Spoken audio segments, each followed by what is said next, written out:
Hello friend, यहाँ से आज हम बात करने वाले डीएलएड प्रथम सेमेस्टर के चतुर्थ पेपर के बारे में, जो कि हमारा यहाँ से मैथ का है। तो आप देख सकते हैं ये मैथ का पेपर है। जैसा कि आपको स्क्रीन पर दिख रहा है, ये टोटल 25 का इसमें पूर्णांक होता है। आपको यहाँ से हम दिखा दें, एक मिनट थोड़ा सा। हाँ, तो चलिए यहाँ से हम आपको दिखा दे रहे हैं कि ये जो आपका नंबर कितने नंबर का होता है। तो ये 25 नंबर का होता है। आप यहाँ से पूर्णांक देख सकते हैं और इसमें आपको लगभग 13 नंबर लाना अनिवार्य है। अगर आप इससे नीचे आते हैं तो आप समझ लीजिए फेल हैं। समय 1 घंटा का दिया जाता है और ये समझ लीजिए कि जितने भी डीएलएड में एग्जाम होते हैं उसमें 50% मार्क अनिवार्य हैं। अगर आप 50% मार्क के नीचे जाते हैं तो आप फेल माने जाएंगे। तो चलिए यहाँ से हम स्टार्ट करते। 1 घंटे का समय मिलता है, आपको इसे बहुत फास्ट में करना है, नहीं तो काफ़ी लोगों को क्वेश्चन छूट जाता है। तो आप यदि हमारे वीडियो पर नए हो तो आप चैनल को जरूर सब्सक्राइब कर ले, जिससे आपको अच्छे अच्छे वीडियो प्रोवाइड होते रहें। तो आगे बात करते हैं। इसमें बहुविकल्पी जो प्रश्न आते हैं वो 5 प्रश्न बहुविकल्पी के आएंगे और सभी 1-1 नंबर के होंगे। लगभग इसमें गुणा भाग करना है, ज़्यादा कुछ नहीं करना है। फिर भी इसमें कुछ लड़कियां जो फेल हो जाती हैं, बहुत ज़्यादा लड़कियां फेल होती हैं, लड़के तो लगभग पास हो जाते हैं इसमें। पर इसमें क्या है कि कोई समस्या नहीं है। ऐसा नहीं है कि सारी लड़कियां फेल हो जाती हैं। मेरे कहने का मतलब ये नहीं है, कोई बुरा ना माने। मैं ये बता रहा हूँ कि कुछ लोग को गुणा भाग करना नहीं आता, जो सही बात है वो बता रहे हैं। तो चलिए अब यहाँ से आगे दिखा देते हैं। पहला क्वेश्चन हमारा क्या है, 0.6 इंटू 0.4। देखिए आपको यहाँ पर क्या है, 1 अंक पर पॉइंट दिया है, यहाँ पर 2 अंक पे। अगर हम 6 और 4 का गुणा करो, सिंपल से 6 और 4 का अगर गुणा करेंगे, 6 का पहाड़ा पढ़ो 4 बार, 6 चौके होता है 24। ठीक है, यहाँ पर 1 अंक के पहले, यहाँ पर 1 अंक के पहले, यानी कि 1 अंक के पहले 1 अंक, यानी 2 अंक के पहले हमारा क्या लगेगा, डेसिमल लगेगा। और फिर यहाँ पे 0.24 जो ऑप्शन होगा वही सही होगा। तो आपका ये तीसरा नंबर ऑप्शन है। आगे बात करते हैं दूसरे वक्त, वह संख्या ज्ञात कीजिए जिसका 24% 96 है। अब देखिए कुछ लोग इसमें अब समझ ही नहीं पाएंगे कि क्या है। वह संख्या ज्ञात कीजिए जिसका 24%, कोई संख्या है जिसका 24% क्या होगा, 96 है। तो आपको यहाँ से दिखाते हैं। देखिए कोई संख्या है, कह रहा है कोई संख्या है जिसका 24%, देखिए बस जो बोल रहा है उसे वही करिए, बस 24%। ठीक है, 24% का मतलब 24/100 कितना है, 96 है। अच्छा, आपको ये पता होना चाहिए कि 24 का गुणा करेंगे अगर 4 बार तो 24 चौका होता है 96। आप गुणा कर लीजिए, अगर नहीं आपको आता है इतना सिंपल तो 4 चौक 16 की 6 हासिल लागे 1, 4 दूनी 8 1 9। देखिए आपका आ गया कि नहीं आ गया, 24 चौका जो 96 होता है। तो चलिए यहाँ से हमने लिखा, देखिए आपको दिखा दे रहे हैं हम, इसलिए मैं आपको समझा रहा हूँ। देखिए x इंटू 24/100 इक्वल टू 96। तो यहाँ से मैंने कहा कि 24 चौका 96, यहाँ से आप काट सकते हैं।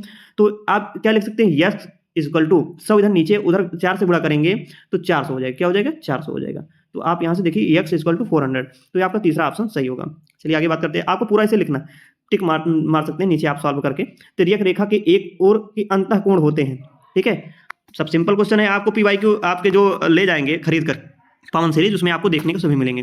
किस संख्या में 3 का स्थानीय मान सबसे कम है। देखिए 3 का स्थानीय मान क्या होता है, देखिए स्थानीय मान बचपन में आप पढ़े होंगे, क्लास 2 में, क्लास 2 3 में पढ़े होंगे। सबसे कम स्थानीय मान 3 का किस में है, तो चौथे नंबर में। कैसे है, 3 का जो स्थानीय मान है गुणा करेंगे 3 एकम 3। देखिए ये होता है इकाई, ये होता है दहाई, ये होता है 100। ठीक है ना। अब ये देखिए इसमें 3 पे इकाई और दहाई के स्थान पे 3 है, इसमें 100 के स्थान पे है, और इसमें इकाई दहाई सैकड़ा हजार 10,000 पे 3 का मान है। तो सबसे छोटा कौन है, ये इकाई पर जो है 3 एकम 3। तो आप यहाँ से देख सकते हैं चौथे नंबर में 3 जो है वो इकाई के स्थान पे, इसमें उसका सबसे कम मान होगा। क्रमागत 2 पूर्णांकों का अंतर होता है। ठीक है, तो 2 पूर्णांक का अंतर कितना हो सकता है, तो आप यहाँ से देख करके कर सकते हैं। सारे क्वेश्चन हम नहीं बताएंगे, कुछ क्वेश्चन के लिए आप दिमाग लगाएंगे वहाँ से। देखिए अतिलघु की बात करें तो रेखाखंड किसे कहते हैं, आपको ये पवन सीरीज में आपको क्वेश्चन देखने को मिल जाएगा। यहाँ से बात करें 7वां क्वेश्चन। अब कुछ लोग बोर्ड मास से नहीं कर पाते हैं, बताइए इतना आसान क्वेश्चन कि बोर्ड मास ही नहीं कर पाते हैं, तो आप इसे जरूर करिएगा।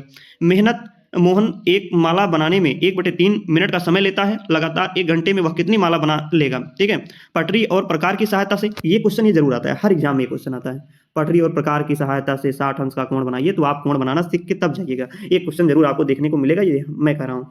ठीक है, अब ये कह रहा है कि 117 को 2 संख्याओं के गुणा के रूप में व्यक्त कीजिए जिसमें एक संख्या 13 है। देखिए कह रहा है कि 117 है, इसे 2 संख्याओं के गुणज के रूप में व्यक्त करिए जिसमें से एक 13 है। अब मुझे एक नहीं पता है, एक तो 13 है। देखिए 117 जो है, एक सेकंड आपको बता रहा हूँ, 117 है, इसे 2 गुणज के रूप में व्यक्त करना है। पर एक तो हमारा 13 है, पर एक हमको नहीं पता है। तो देखिए ये गुणे में, ठीक है, x इंटू 13 है। तो ये समझ लीजिए कि ये हमको नहीं पता है, इसको हम निकालेंगे कैसे। हमने किया गुणा, उसके बाद ये गुणे होता है, इधर जाएगा तो ये भाग में हो जाएगा, यहाँ 13। अब समझ लीजिए कि 13 हट गया। ठीक है, अब बचा यहाँ पर केवल x।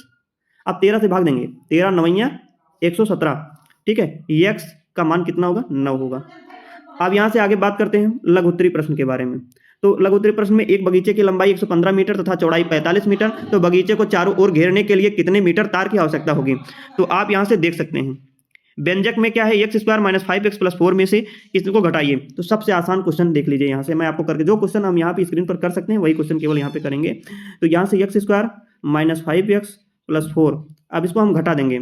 जब घटाएंगे तो ये कैसे घटाएंगे, माइनस 3x स्क्वायर, अब जब माइनस माइनस होगा ये प्लस हो जाएगा, प्लस 6x और ये माइनस 3। अब यहाँ से देखेंगे हमारा उत्तर क्या आएगा, ये माइनस 3 का x है, ठीक है। अब यहाँ से घटा में से देखिए व्यंजक में से व्यंजक इतने को घटाइए, तो इसमें घटाइए एक्स स्क्वायर है, ये माइनस 3 का एक्स स्क्वायर, जो देखिए जो आपको सेम दिखे वही घटाना है, दूसरे में से नहीं घटा देना है। तो एक्स स्क्वायर में से माइनस 3x यानी उत्तर आएगा माइनस 2x स्क्वायर। उसके बाद माइनस 5x और प्लस 6x, तो बड़ा कौन सा है, 6 बड़ा है और 5 छोटा है, बचेगा आपका प्लस x। अब यहाँ से बात करें 4 में से 3 गए आपका प्लस 1, तो ये आपका उत्तर होगा minus 2x square plus x plus 1। आप ऐसे यहाँ से कर सकते हैं। थैंक यू, जय हिंद जय भारत, मिलते हैं अगली वीडियो में। यदि वीडियो पसंद आया तो लाइक जरूर करें। Thank you.